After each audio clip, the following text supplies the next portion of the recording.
Кутмандуу кечиңиздер менен түз эфирде кабарлардын жыйынтыктоочу чыгарылышы, аны менен мен Азима Досумбетова тааныштырам. Алгач программанын негизги темаларынан кыскача. Ала Тоо ресторанында массалык уулануу боюнча кылмыш иши козголду. Бул тууралуу Бишкек шаарынын Ички иштер башкармалыгы билдирет. Кылмыш иши эки берене боюнча санитардык эпидемиологиялык нормаларды бузуу жана коопсуздук талаптарга жооп берген кызмат көрсөтүүгө ылайык козголду. Учурда тергөөчүлөр тамак аштын үлгүлөрүнө жүргүзүлүп жаткан экспертизанын жыйынтыгына күтүүдө. Эске салсак, Ала Тоо ресторанында үйлөнүү той өтүп, 150дөн ашык киши тамакка ууланган. Ооруканада 100 адам алардын 20дан ашыгы жаш балдар. Бишкекте маршруттук каттам токтоду. Буга өкмөттүн камсыздандыруу боюнча чыккан токтому себеп. Айдоочулар ай сайын төлөнүүчү 750 сомго каршы. Мындан сырткары тарифтик бааны көтөрүү жана 1-майдан баштап бирдиктүү форма кийүүгө милдеттендирүү айдоочулардын наразычылыгын жаратып жатат. Алдыда өкмөт эмне чара көрөт жана абал качан жөнгөрүлөт, Гүлзара Бакаева билип келди. Бүгүн Бишкек шаарында эл ташыган кичи автобустардын айдоочулары жумуш ташташып көпчүлүккө кыйынчылык жаратышты. Мындан окуучулар, студенттер жана жумушчулар жабыркашты. Ведь посмотрите, это же действительно бардак. Мен Антоновкадан бери келиптам, жаттан бери саат 7-де чыккам, 7:30. Жөө келатам, такси менен, таксида пробка, аябай жол. Жумушун таштаган айдоочулар шаардын ар кайсы жерлеринде жыйналышып, өздөрүнүн талаптарын коюшту. Ага жакында чыккан өкмөттүн камсыздандыруу токтому, тарифтик баа жана 1-майдан баштап кирип жаткан айдоочулардын бирдиктүү формасы түрткү болду. Департамент кызат биринчиден, агентство келет, транспаренттик бар, и анын арасында ГАИ бар. Анан кийин алганда мына уже страховка деп. Акыркы уже адамдардын водительдердин уже чыдамы кетип баштады. Айдоочулар койгон талаптарды кала бийлиги иликтеп, кээ бирлери негизсиз экенин айтышууда. Анткени камсыздандыруу боюнча өкмөттүн токтому кайра артка кайтарылбайт. Бирок мэрия өкүлдөрү айдоочуларга түшүндүрүү иштерин жүргүзүшүп, 3-апрелден тартып каттам өз нугуна түшөрүн убадалашат. Өкмөттүн токтому менен киргизилгенден кийин бул бардык жалпы республикага таандык маселе. Ошондуктан айдоочуларга туура түшүндүрүү иштерин жүргүзүлдү. Анткени бул айдоочулардын өзүнө эле пайдасы тиет. Анткени баягы Кудай сактасын бир нерсе болуп калса, ошол страховой компания келип, ошол маселелерди чечип берет. Айдоочуга баягы жеңилирээк болот да. Айдоочулардын койгон талаптарын айрым талдоочулар жөндөө дешет. Анткени ай сайын төлөнүүчү 750 сом жеке компанияларга берилет. Ансыз деле кирешесинен чыгашасы көп айдоочулар камсыздандырууга төлөгөн каражаттын жеке колдорго өтүп жатканына тынчсызданышат. Милдеттүү түрдө камсыздандыруу болуп атпайбы?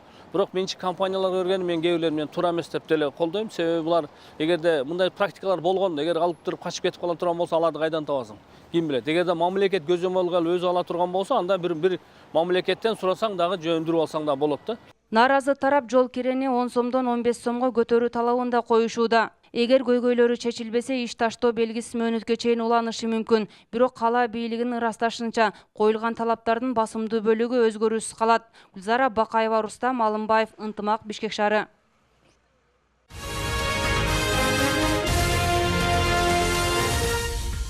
Футбол боюнча Кыргызстандын Супер кубогун Оштун Алай командасы өздөрүндө алып калды. Алар кечи эң маанилүү деген оюнда экинчи рет Дордой менен кезгелип, бул жолу дагы ооматтуу болду.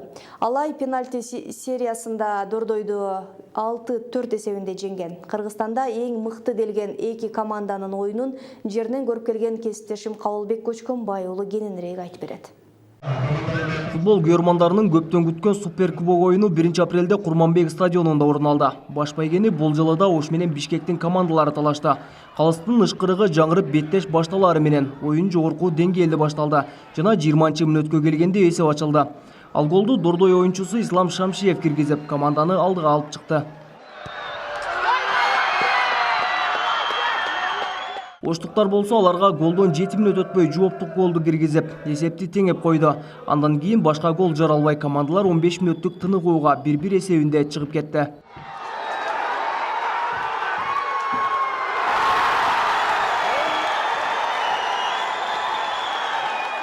Эс алуудан кийин футболчулар экинчи 45 мүнөттүктө да стадионго келген күйөрмандарга кызуу оюн тартуулады. Беттештин жүрүшүндө 68-мүнөткө келгенде Алай каршы чабуулдан гол киргизип, дагы бир рет алдыга чыкты. Ал голдун автору Кожо Жоэл болду.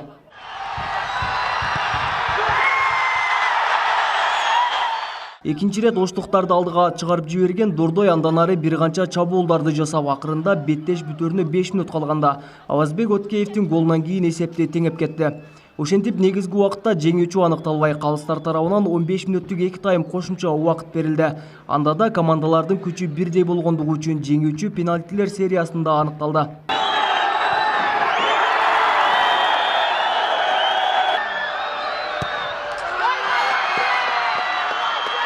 Biz oyun aldın, 2 gün aldın, nasıl kılganmız? Davay Süperkuboktu alabız. Былтыр дагы biz alганбыз 2017. Ошону дома калтырайлы да быйыл жакшы күчтүү настрой менен чыгып, буюрса алдык мына Süperkuboкту. Şu bardığından da şu Жалалдын тургундарына, жана Оштон келген, жана Бишкектен келген күйөрмандарына өтө жакшы оюн көрсөттүк деп ойлоймун.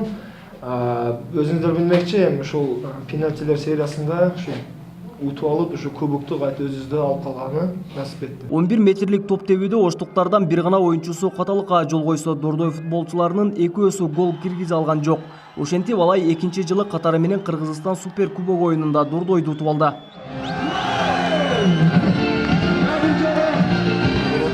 Мен өтө сүйүнүчтөмүн, ушу Алай Ошко балет еттим. Молодец, балдарга ийгилик. Мен Дордойго балет эткем. Тилекке каршы Дордой утулуп калды. Биз атайын Оштон келдик, Алай командасына балет кылганы, балдарды алып, биз күткөн результат болду. Кудай кааласа куттуктайбыз, Алай чемпион. Командалар булар башынан бери билем. Булар Кыргызстан боюнча эң атаандашкан командалар. Өкө тең күчтүү команда. Oyun достойный, өкө тең чемпиондукка мындай татыктуу болчу, бирок жеңиш биз тарапта экен. Эске салсак, өлкө чемпиону Алай өткөн жылы да Дордойду утуп алган. Анда оштуктар Бишкекте Александр Крестининин шакирттери 4-1 эсебинде жеңген болчу. Кабылбек Көчкөнбай уулу, Шайыр Зайырбек уулу, Жалал Абад шаары. Оштун Алайы Суперкубокту утуп келгенден кийин бүгүн команданы шаар жетекчиси кабыл алды. Айтмамат Кадырбаев команданы экинчи ирет Суперкубокту утушу менен куттуктап, клуб жетекчилерине, машыктыруучусуна жана бардык оюнчуларга ыраазычылык билдирди. Ошондой эле ушул жылы топ лигада жана өлкө кубогунда дагы ушундай мыкты оюн өткөрүшүн кошумчалады. Алай 7 апрелде башталуучу Кыргызстандын чемпионатына даярданууда биринчи турунда оштуктар өз стадионунда Бишкектен футбол борбору командасы менен беттешет. Кечээ күнү биздин Алай командасынын тарыхында дагы бир чоң бир бурулуш, чоң бир жеңиш болду. Себеби экинчи жылы катарынан Суперкубокту, Кыргызстандын Суперкубогун утуп алып атат. Бул деген нерсе экинчи жылы дагы Алай командасы өздөрүнүн чыныгы жакшы, Кыргызстанда эң алдыңкы командасы экендигин тасыктап отурат. Өздөрүнүн чоң чеберчиликтерин көргөзүп, биздин Ош элинин, Жалал Абад шаарынын жана ошондой эле жалпы биздин Алай командасынын Кыргызстанда күйөрмандарын дагы бир жолу кубандырды.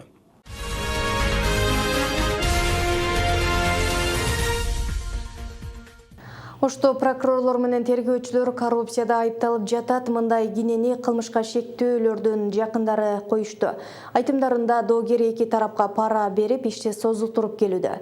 Териштирүү аягына чыкпай, кылмышка шектөө 1 жылдан бери үй камагында кармалып жатат деп даттанышат. Укук коргоо органдарынын буга жообу кандай? Чынарбек Алипбековдун материалында. Мантип атама келген кагаздар мынантип келди, мына печет басып. Кылмышка шектелип жаткан Турсунбек Аматовдун туугандары ишти карап жаткан. Тергөөчү прокурорлорго нараазычылыктарын билдирип чыгышты. Тергөөчүлөр шектүүнүн күнөөсү далилденбесе да убакытты созуп келе жатканын айтышат. Дагы эле ушу менин күйөөм күнөөлүү, мына неме Ырыс Маматов болсо, Ырыс Маматов бир жакты иш алып барып атат да, биз ушуга нааразыбыз да. Эмне үчүн ошо мурдагы немелерди карабай эле жаңы бир жагдайларды каяктагы эле жаңы бир эки күбөнү алып келип эле неметип атат. 1 жыл мурда Каралжа районундагы кесиптик техникалык окуу жайдын директорунун орун басары Бакыт Супатаев эс учун жоготуп, оор абалда ооруканага жеткирилген. Ал ушул күндө директор Турсунбек Аматовдон томок жегенин айтууда. Шектүүнүн жакындарынын билдирүүсүндө жабырлануучунун уртук мукка кабылганы далилденген эмес. Ошондуктан калыс чечим күтүшөт. Калыс чечим чыкпаса мен арыздана берем ушу. Президентке чейин барам. Учурда шектүүдөн 1 миллион сом компенсация катары талап кылынып жатат. Соттук медициналык экспертиза уртук моктон кийин жабырлануучу биринчи топтогу майып болуп калган деп корутунду чыгарган. Биздин ишибизди через адвокат кеткен расходубузду эле төлөп берип коюңуздар деп сурандык. Алар бизге ошо чек 100 000 акча алып келишти. Аны мен алганым жок. Башының менин катуу кабыкчасынын астында кан уюп, баш мени кысып калуусу жана даражада мээ комасы деп экспертиза чыккан. Тергөө иши алгач Каракулжа районунун ички иштер башкармалыгында башталып, эки тараптын ишенбөөчүлүгүнөн Ош облустук ички иштер башкармалыгынын уюшкан кылмыштуулук менен күрөшүү бөлүмүнө өткөрүлгөн. Даттанып жаткандар жакын достор болгон үчүн соттук териштирүүгө тоскоол болушкан. Андан соң Ош облустук ички иштер башкармалыгы январь айынан бери эки тараптын арызын карап келет. Жаза процессуалдык кодексинин талаптарына ылайык иш жүргүзүлүп, 20 февраль күнү ошо кылмышка шектүүнүн айыбы угузулуп, бүгүнкү күнү ошол иш сотко жөнөтүлүп жатат. Ошол мурда шектүү деген адамдын айыбы угузулуп, ошол ургандыгы аныкталып, азыр 2 күнүн ичинде кылмыш сотко өткөрүлүп берилет. Ош облустук ички иштер башкармалыгынын маалымат катчысы билдиргендей, тергөөнүн кечендеп жатканына күбөлөрдүн ар түрдүү маалымат берип жатканынан болууда.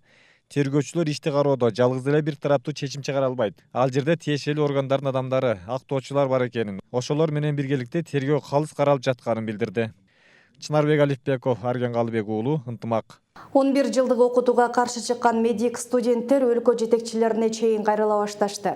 Анткени өзгөртүлгөн программадагы окуу мөөнөт көпчүлүккө туура келбейт. 3 жыл кошумча убакыттан сырткары келишим акы дагы кымбат түшөт. Мынтип нааразы болгон Оштогу студенттер менен алардын ата-энелери президентке кайрылуу жолдошту. Алдыда ушул жана башка жаңылыктардан кыскача.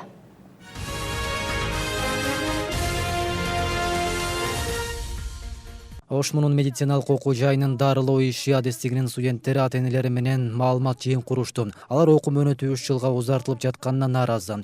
Министрликтин чечимине ылайык студенттер 6 жыл жалпы теориялык билим алган соң дагы 2 жыл ординатурада, 3 жыл үй бүлөлүк дарыгерлер борборлорунда окуу практикасын өтөй турган болушкан.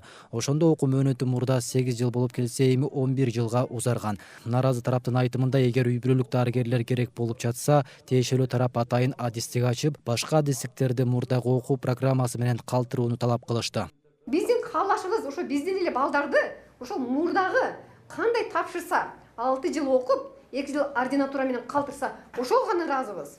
Ошону гана түзүп берсин бизге. Ошон үчүн нааразы болуп атабыз.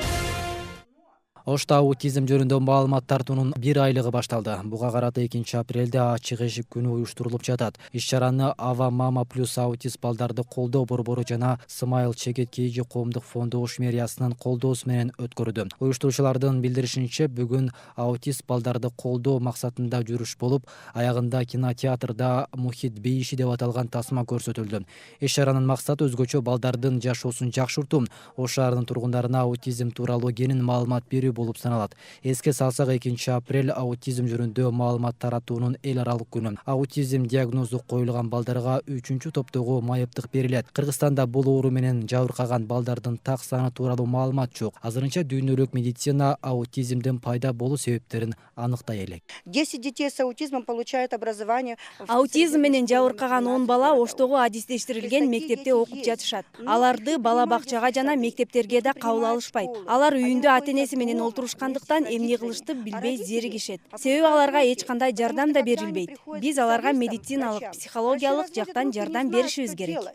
Потому что нет помощи. Сузактын Кара Жыгач айылындагы кароосуз калган маданият үйүнүн короосуна 250 көчөт тегилди. Бул жайга райондогу 60тан ашуун мамлекеттик мекеме ишканалардын жетекчилерине 2ден көчөт отургузуу тапшырмасы берилген болчу. Алар бирдей болуусу үчүн 3 түрлүү чырпыктарды чогуу алышкан. Жергиликтүү бийликтин маалымдашкандай, аталган бакты тигүүгө жалпы 150 000 сом жумшалды. Белгилей кетсек, бул жай 1970-жылдары түптөлүп, бирок штаттын жоктугунан кароосуз болуп келген. Эми көчөт тигилген жер айылдын маданий очогу катары кабыл алынып, 2 кызматкерге жумуш орду берилди. Эми алар айылдагы маданий иш-чараларды уюштуруу менен катар кородогу бакты көзөмөлдөп турушат. Бул иш-чара биринчи жолкусу эмес. Өткөнкү суббота күнү биз Көк Жаңак шаарына барып туруп паркына 100 ак кайың эккенбиз. Бул сапар ак кайыңды азайтып атабыз. Бул 20-30 гана ак кайың, калганын баары туя көчөттөрдүн баарын алып атабыз. Бүгүнкү иш-чаранын баардыгын райондук мамлекеттик администрация тарабынан уюштурулуп атат.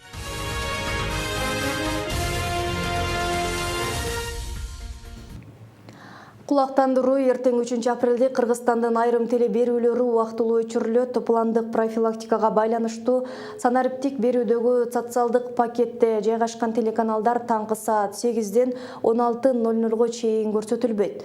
Өлкөдө жыл башынан бери социалдык пакеттеги теле берүүлөр ар айдын 1 шейшембисинде пландык профилактикага жүргүзүлөт. Кыргызстан санариптик теле көрсөтүүлөргө толук кандуу былтыр май айында өткөн болчу.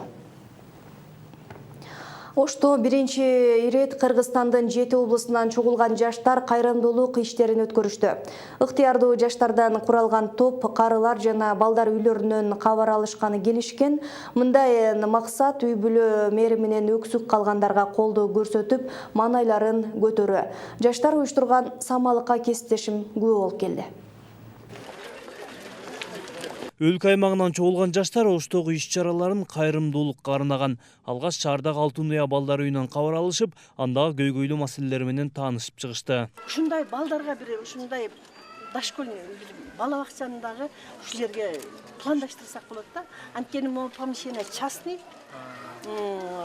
Ушул жерде неме карабайт, ушул жерге ушундайды ачсак болот. Ыктыярдуу жаштардан куралган топ түзүлгөндөн бери Ошко биринчи ирет келише. Өлкөнүн бардык аймагында кайрымдуулук жасоону көздөгөн жаштар балдар үйүнө кургул келишкен эмес. Мында тарбияланган 12 баланын ар бирине атап алышкан ар кандай оюнчуктарын тапшырышты. Демирчилерибиз бар, өзүбүз жеке чарбабыз бар. Бул жерге атайын мына күнөскана уюштурганбыз.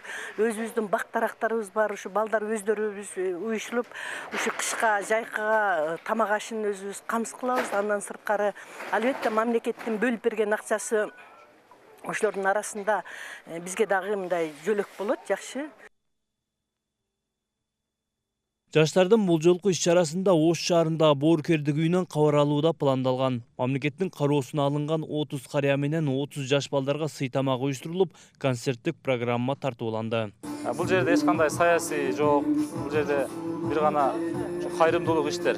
Жакшы бир ушу 7 дубандан чогулуп биргеликте жакшы кайрымдуулук иштерди кылайлы, бир жакшы элге, бир Кыргызстанга эмне жаштар кандай салым кошот. Ушундай ниетте алып баратабыз.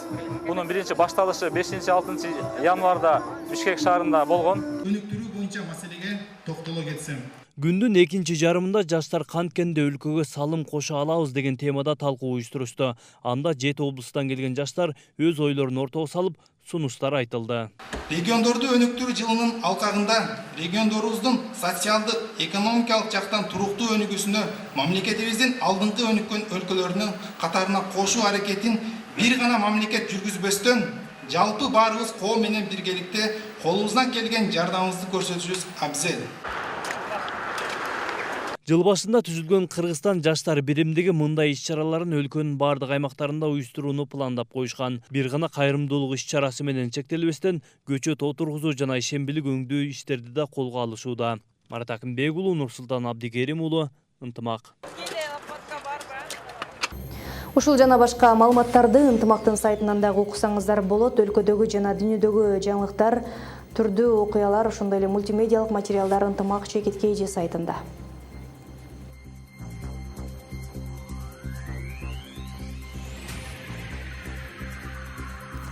Алдыда орай тууралуу маалымат, саламатта туруңуздар.